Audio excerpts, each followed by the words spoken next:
waad murugoonaysaa waad walwalaysaa waxaadba u malaysaa in culeysyada dunida oo dhan adiga dusha lagaa saaray wax walbana ay sii xumaanayaan marba marka ka dambaysa soo sidaasi maahan isdeji oo bishaarayso intaas oo dhan waxaa kaa kaafinaya oo kuu hagaajinaya rabbigaaga ee samirka iyo ducada badi xiriirka rabbigaaga sii wanaaji oo ha ka daalin baryada rabbigaaga ruuxa uu alla jeclaado dunida ayuu ku imtixaanaa si uu darajo sarraysa uga gaarsiiyo jannadiisa alla ayaa kaa doortay addoommadiisa oo dhan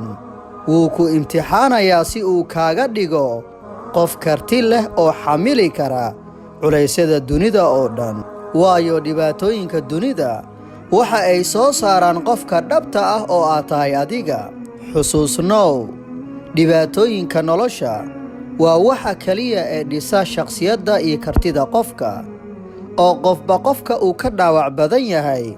wuu ka karti iyo khibrad badan yahay marmarka qaar waa inaad dhaawacantaa si aad khibrad u hesho waa inaad dhacdaa si aad u korto waa inaad khasaartaa si wax ka qurux badan aad u hesho sababtuna waxay tahay cashirada ugu wanaagsan ee nolosha waxaa lagu kasbadaa xanuunka wax walba way kuu hagaagi doonaan waayo rabbigaaga marnaba kuma ilowsanaa wax walba isaga ayaa kaaga filan waayo rabbigaaga waa mid kaaga naxariis badan hooyada iyo aabbaha wax walba waxay isku beddeli doonaan si ka qurux badan sida adigu aad rajaynaysay waayo rabbigaaga wuxuu awoodaa xaalad kasta oo aan suurtagal adiga kula ahayn inuu ku beddelo wax ka yar ilbiriqsi isdeji oo adkayso kuna bishaarayso xaaladaha adag ma ahan kuwa lagu waaro hala wadaagin dhibaatooyinkaaga dadka waayo 80%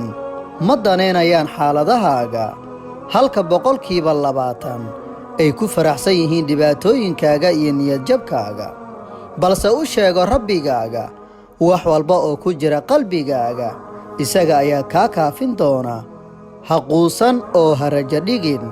maalmahaagii wanaagsanaa ee aad ku rajada weyneed way soo dhow yihiin ee keliya samir oo adkayso in yar dadaal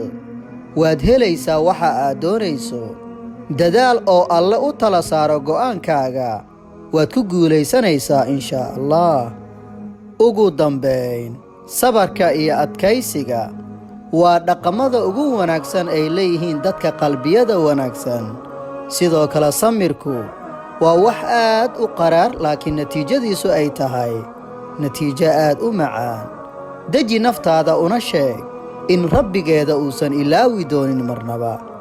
aad ayaad ugu mahadsan tahay daawashada muuqaalkan mahadsanid